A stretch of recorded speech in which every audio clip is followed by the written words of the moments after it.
welcome back to Reclaiming Fertility Joy, Mending the Broken Spirit of Polycystic Ovarian Syndrome. My name is Corey Ray Kovacs, registered nurse and women's wellness mentor and educator, and I'll be your host today.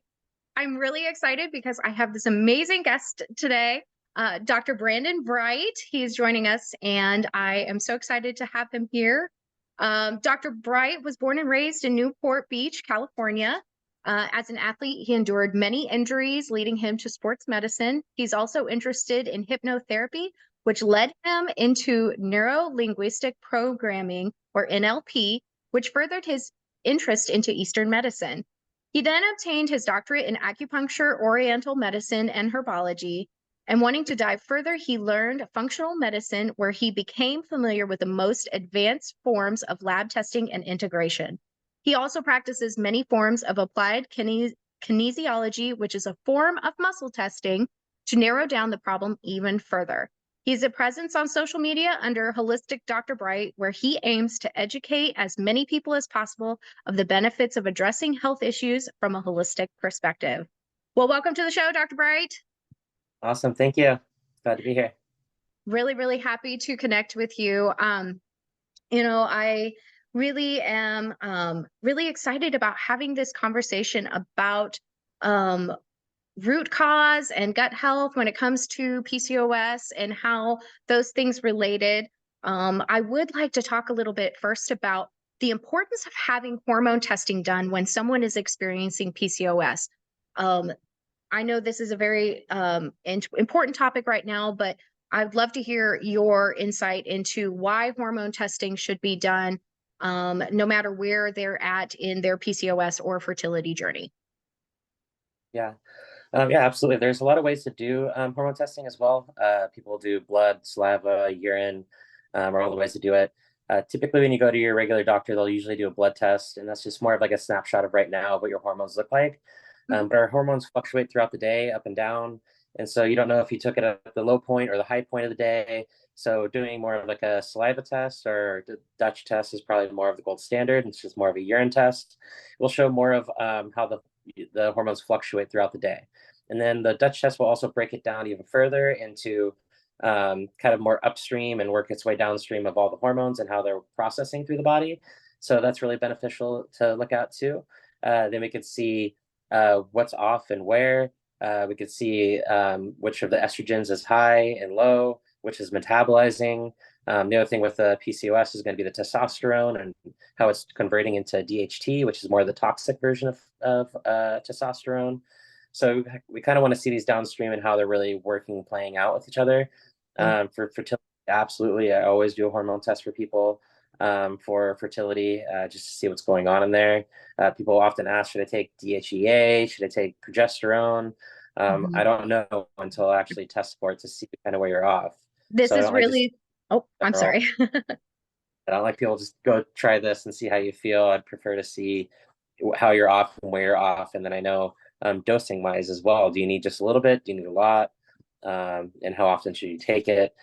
Certain things like progesterone need to be timed, certainly. You need to take that more in the second half of your menstrual cycle, the day 14 to 28, rather than just taking all month. So definitely working with someone and getting your hormones tested is definitely a lot of benefit.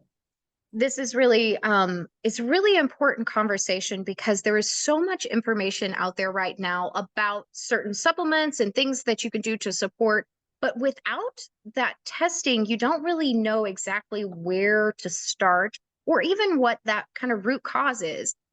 Even though most women experiencing PCOS are going to have some sort of insulin resistance, especially if they're overweight or carry weight in their midsection. Yeah.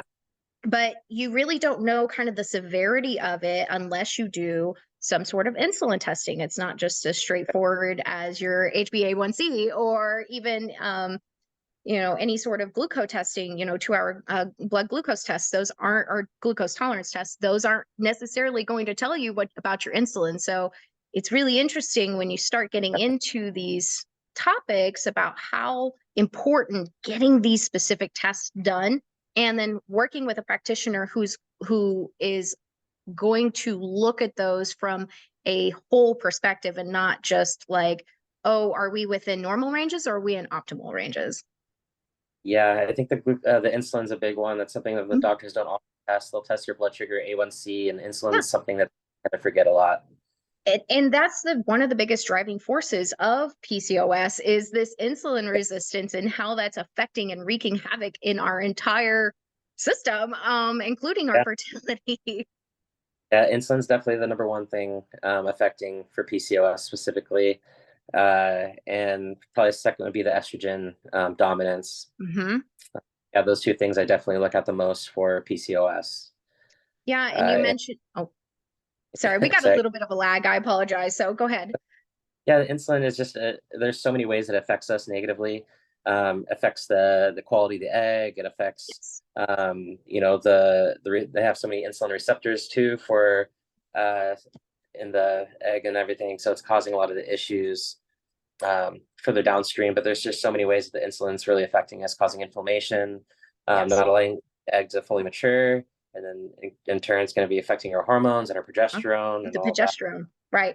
That's the thing about the progesterone and the insulin progesterone kind of combination there is you may not be producing enough to even support a pregnancy, even if you do conceive. You that luteal phase may be shortened if you're not producing enough progesterone. Then we do know that in women with PCOS, you have a higher chance of having experiencing miscarriage. So even getting that hormone testing and in those specific times, if especially if you've had previous miscarriages, to find out, okay, is this progesterone in that second part of your cycle? Is this a part of the factor? Because we can fix that. We can support that with Yeah. progesterone supplements and support. So let's talk about gut health. I know this is something that's really a passion of yours. So, how does gut health play a role in PCOS and infertility in general? Well, going back to that insulin thing, insulin and blood sugar is all going to come from the gut and the diet. We see that the gut bacteria is going to have an effect on how our body's going to break down insulin and blood sugar. For one person, it could be a green bean, and another, it could be, something more obvious. So certain things that we just don't really realize that may be spiking our blood sugar, or not really aware of. Hmm. Um, it's good to kind of get that tested. I like the Viome test for the gut intelligence. Will tell us actually what specifically foods will spike our blood sugar for that. So anyone with diabetes or insulin issues, I always have them kind of do that test. It's the only one that I know of that'll tell you which foods will spike your blood sugar based on the bacteria in your gut. And then there's certain probiotics. There's Akkermansia, which is one that they use for reducing blood sugar and weight loss and stuff like that. Hmm. There's different ways to kind of change your gut biome to have a different response to that. Even things like fasting could be really helpful, for helping That's reset the blood sugar and insulin issuing on that. mhm. Everything kind of goes back to the gut. It really Having does. I leaky gut mean, will cause inflammation in the body. yeah. Leaky gut will lead to more things like gluten sensitivities and food sensitivities, and in turn will cause more inflammation in the body. And inflammation is another aspect of PCOS as well. Absolutely. And it's certainly a huge contributing factor, and it predispositions us to have those to develop those autoimmune conditions. We're seeing a lot more research emerging with the combination of Hashimoto's and the autoimmune thyroid or even subclinical thyroid and how that's playing a role. And we're seeing this uptick, or at least it's just emerging that we're kind of seeing this correlation between autoimmune and other inflammatory processes and PCOS. And so having, these specific tests like what you're talking about is a great way to find out, okay, maybe you don't have a specific allergy, but these food sensitivities, I mean, particularly gluten is huge. We're seeing that. And Probably one for Hashimoto's. One thing that just kind of blows my mind too. A lot of doctors won't even test for Hashimoto's, even though 90% of hypothyroid is Hashimoto's. yeah, They won't even look for the antibodies because it won't change their treatment. their approach. Basically, um, it does. If you have Hashimoto's, I'm a little more worried about giving you iodine, which is needed for the Mhm. thyroid because it can cause a little bit more hyperactivity of the immune system, which isn't always great for autoimmune. If not, then iodine is extremely necessary, especially in PCOS. A lot of these cysts and stuff are iodine deficiencies Mhm. as well. So iodine can also be helpful for PCOS. But again, just a little bit more cautious if you have that autoimmune component to it. Well, I think it's interesting that we have we're starting to kind of change our culture here and how, the diagnoses of PCOS and then how we're managing it. And it's really starting to look at these whole systems, these other systems, and how it's not just a reproductive. It could, thyroid, adrenal, inflammatory, gut, all of these different these systems, that really taking these kind of like multifaceted approach is really important to supporting our overall health. It's not just about getting pregnant. It's about our whole Yeah, overall system. But of course, we want to support that fertility, but you kind of have to come at it from these specific angles in order to get to the heart of the matter, the root of the matter. Um, yeah, that's definitely a big thing. And you can also get kind of PCOS symptoms without the cyst with having kind of that HPA axis mhm, issue. yeah, Cortisol issues leading to kind of the adrenal part is going to be causing a lot of the symptoms of PCOS for the androgens and stuff like that. yeah. So yeah, that kind of play a role into it. Yeah, so if for our listeners, if you're not familiar with the HB axis, he's talking about the hypothalamus, pituitary, Mm. ovarian axis, or gonadal. It depends on who you're speaking to. Yeah, But it's basically, this is the connection between our brains and our hormones, and then connecting those to our reproductive system. It's all plays a part. It's not just our ovaries that and the cyst, like you're talking about. It's not just that. We have this axis here that is a communication pathway for our hormones, because that's what hormones are. They're communicators. And if that axis is yeah, interrupted by inflammatory, like you're talking about, then that wreaks havoc on your system, and that's how we end up with long cycles and anovulatory cycles and things like that. So, um, yeah. Adrenal fatigue is really common these days. So much stress and everything going on. People are very getting adrenal fatigue. So yes. So as far as like adrenals, I'd love to talk about that for a minute. We know that adrenals can be a root cause of PCOS, and stress specifically. Stress is a huge factor. So how do you support your patients or your clients with stress, and what can we do to help reduce our stress in our daily lives? yeah. So I practice one of the applied kinesiology ones is a neuroemotional technique. And so Mhm. it's using muscle testing out kind of what the stressor is. Is it money, finances, career? Is it someone you love or loves you? And then I'll break down with muscle testing who it is, family member, mom, dad, whoever. And then I'll test all the different organs. And in Chinese medicine, all the organs are associated with different emotions. Mhm. And then I'll find out what emotion help them kind of relieve the stress that way. And then there's certain emotions that are just really associated with like endometriosis, fibroids, and cysts. So endometriosis would be like insecurity, frustration, disappointment, blaming others, replacing self-love with sugar. Fibroids would Mm. be more from partner or a blow to the feminine ego. Cysts would be more like kind of running on painful memories or nursing hurt or having kind of failed growth rate or failed growth in life would be kind of the cyst part. So there's just kind of common emotions that I find a lot of people with these different endometriosis and PCOS, and they tend to have some similar emotions that are, kind of keep replaying, I guess. And so I Absolutely. help them kind of, and then I'll dive into hypnotherapy too. And then I'll help them kind of deal with some of these problems on a deeper level. Mhm. And I'll have them anchor, when I get them really relaxed, I have them anchor it just by touching index finger and thumb together, kind of like Pavlov, ring the bell, feed the dog, ring the bell, feed the dog. Eventually the bell became an anchor for food.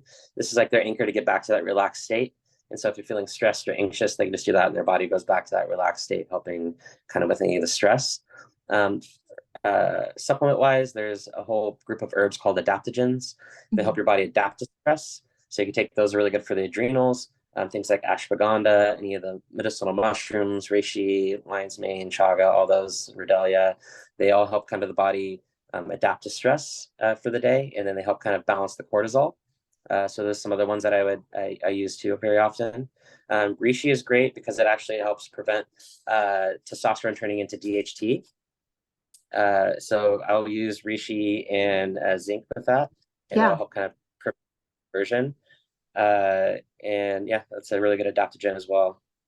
So, I love this point that you just made about the emotional aspect. And I think this is something that we don't talk a whole lot in the kind of in the traditional Western medicine, healthcare modalities is the emotional or trauma component. This is something that I really focus on really heavy with the women I work with is this um, understanding and processing the emotions that we tend to hold in our body. I mean, this is energy that's in motion and it's meant to flow and it gets stuck if we don't process that. And so you really it's really interesting that you were talking about the wounding. I kind of felt like a big thing that's come up a lot listen recently is like the mother wound or this wound um child and the kind of the hurt that we've experienced as children and expectations and things like that. And so being able to uncover those things is really a part of the whole person. It's not We're not just a body. We are an Yeah, emotional body, we're a physical body, we're a mental body, we're a spiritual body, we're all of that all combined. And so I love that you work with your patients in that way. And hypnotherapy sounds like a fantastic way to kind of dig through those, um, kind of sift through all of that because it's not something necessarily that's going to be on the conscious level all the time. yeah. So I'll use the NET, the neuro emotional technique, to kind of narrow down like who and the emotion, and then I can go back and find out was their original event to this, and find exactly how old they were and the time that it happened. And it might have not even been with that person, but someone else that was a similar situation for them. Yeah. And then I'll use the hypnotherapy to kind of work on a deeper level. And then I do that while they're doing like acupuncture and other stuff as well. So that'd be kind of the holistic aspect of kind of all the different layers of the healing. Yeah, because it's not just necessarily, we're not just, of course, we want to support the physical body. We want to support our gut health and our nutrition and, our movement and our stress. But we are multi-layered beings. We're not Yeah, just a body.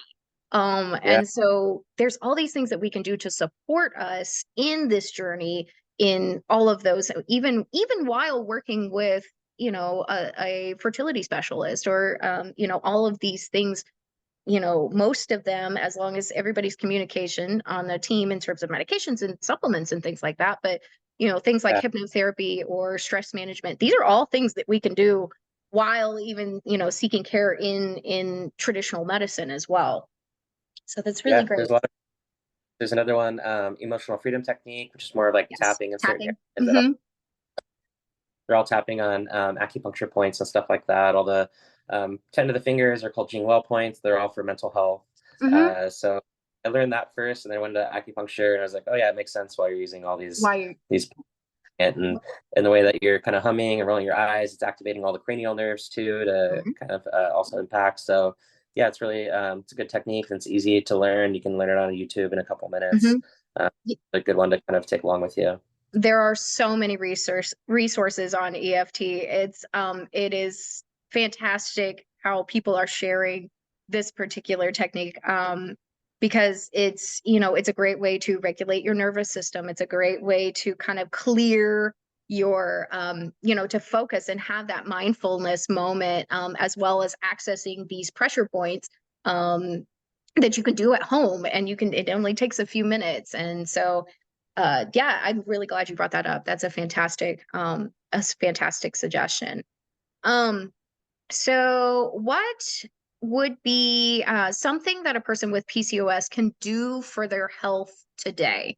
Maybe something that's simple or something that they can implement today to help get them on their journey to wellness. Yeah. I mean, first is trying to find someone that's well versed in it and knows how to the hormones and stuff. That's not just going to give you a pill Yeah. and send you on your way to continue what you're doing because whatever you're doing is not really working for your body. And so you're gonna have to make some lifestyle changes Hmm. first and foremost. So I like doing the first. I do the biome and the hormone test, and along with the blood sugar and insulin test, just kind of get your baseline and kind of want to know where you're at to start with, and then Hmm. you're able to track how well you're doing. Of course, you're going to start feeling better and noticing those things. But it's also good to kind of get a subjective form there with the lab testing to see kind of where you're at and how well we're doing, and if there's anywhere else that we kind of need to focus on. But yeah, I'll do the Dutch test, the biome test. Biome they can just order from home, and Dutch too, because they're all at-home tests that you could do and just send in. Mm-hmm. So lab or anything. So those are great. And then from there, I'll focus more on kind of stabilizing the blood sugar. One I like is called Ignite Plus. It has a lot of people have heard berberine. It's a little bit better than metformin. And then there's Mm-hmm. dihydroberberine, a little bit better than that, stronger, lasts in the blood a lot longer. They also integrate bittermelon, and they have like a appetite suppressing peptide in there too to help with people that are overeating or anything. Mm-hmm. So it's a really good one.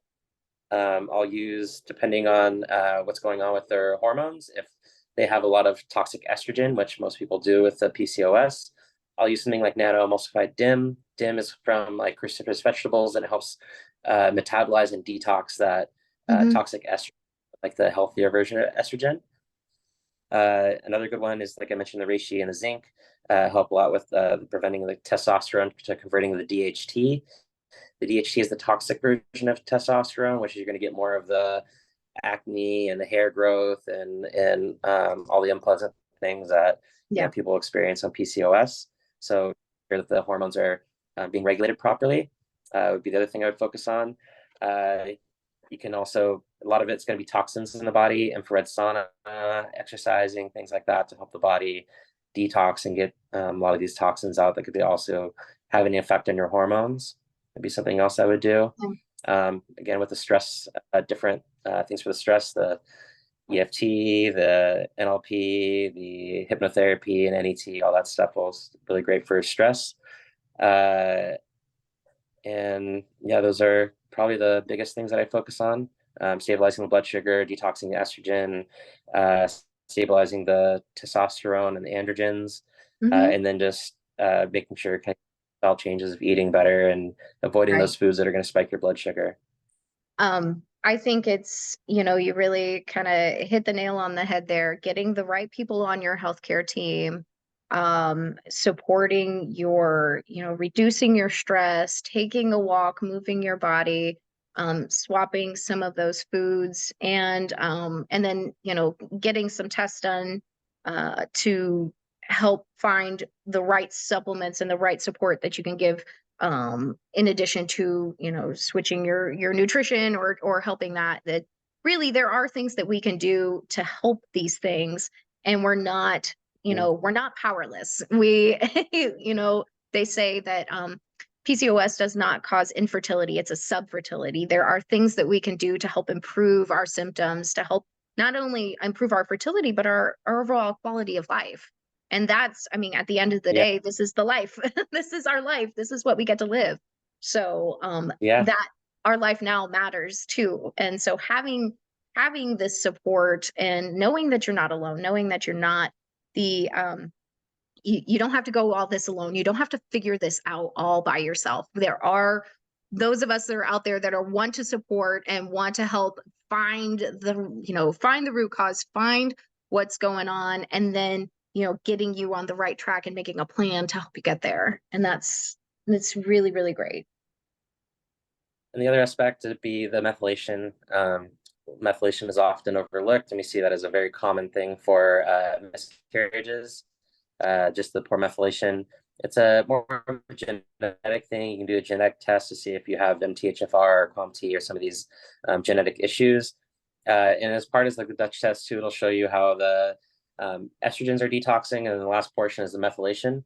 Mm-hmm. So if your methylation is off, it's also going to be an issue with the hormones. So supporting methylation with the proper form of B vitamins, instead of taking cobalamin, it has to be methylcobalamin. Instead of folic acid, it has to be folate.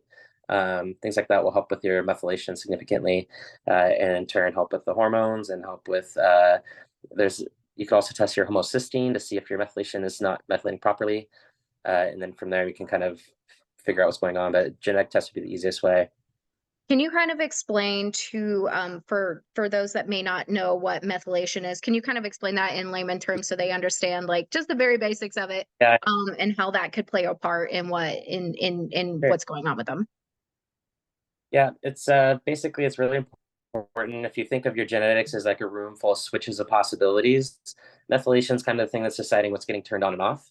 And certain people have different forms of their methylation in their body. You could either be heterozygous, where you have one good one and kind of one not so good. I You could be know. homozygous, where they have two that are not so good.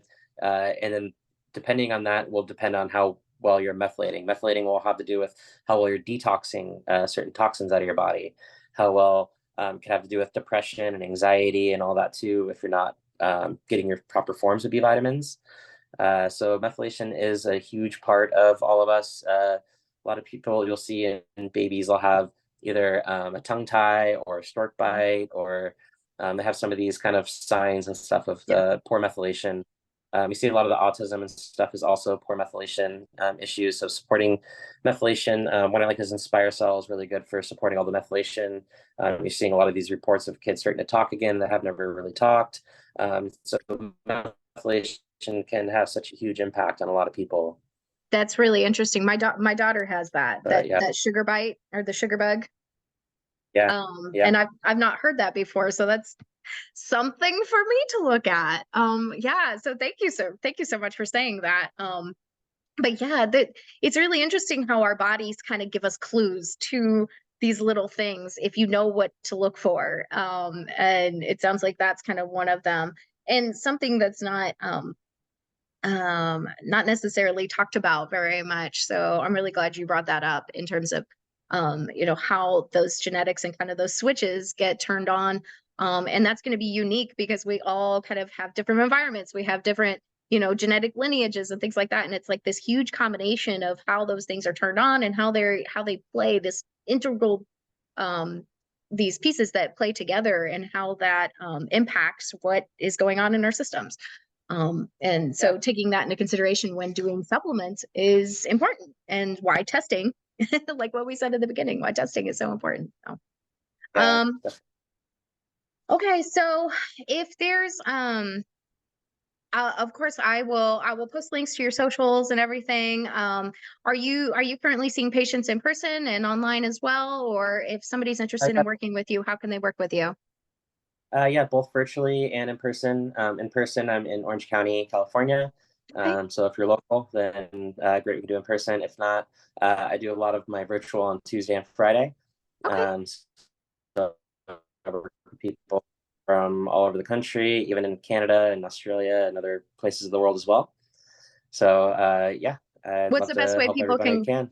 what's the And best so kind people? of I'm so sorry. well, yeah, it's like usually, and then I'll order labs and stuff for them, and usually they just drop ship to the house, and they can either do it at home or get a phlebotomist. And then I'll type out a whole protocol and stuff for them to follow.